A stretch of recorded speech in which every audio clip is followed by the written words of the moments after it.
Tonight, we're learning more about the future of the old Jamestown Mall, a site that many people call an eyesore in North St. Louis County. Last night, the vacant building caught fire. Blackjack fire crews worked until midnight to knock out the three-alarm fire. 2 firefighters were hurt, taken to the hospital. 5 on your side's Travis Cummings is live now with the latest on the cleanup and the call from neighbors. Travis.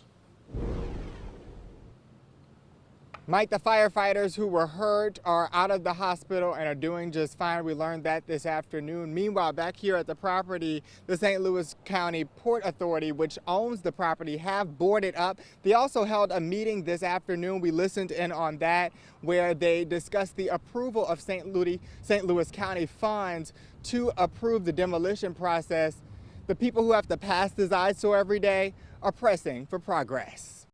I moved in September of, I think it was 93. Johnny M. Greenlaw has always loved where she lives. It was like all hopeful dreams with a house, you know.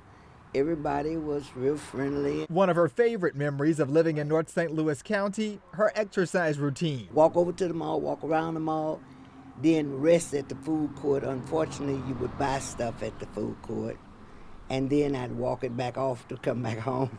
She's talking about the shell of the old Jamestown Mall that caught fire Wednesday night. The building at the intersection of North Lindbergh Boulevard and Old Jamestown Road has sat vacant since it closed in 2014. Leaders would say, well, we're going to start this or we're going to do that.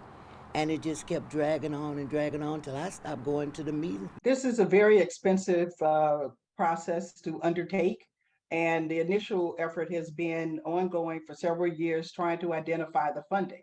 The Port Authority of St. Louis County bought the site in 2017. Staff member Jacqueline Wellington says the money and support is there to demolish the building and replace it. The final agreement was executed with the state for $6 million several months ago. And we've been working with the county to put their $6 million in place. Next step, tearing it down to give residents like Greenlaw something to love again. Something where they got clothes, they got shopping, they got jewelry for the ladies, and then something that also had a little car service. I don't want to move, you know, plus I'm getting old. I don't want to start over.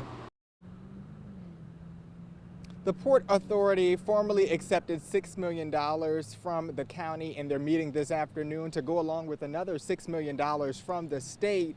They said that they want that demolition process to start within the next 4 months here. Meanwhile, the cause of the fire right here at the old Jamestown Mall is still under investigation. We're live in St. Louis County tonight. Travis Cummings, 5 on your side.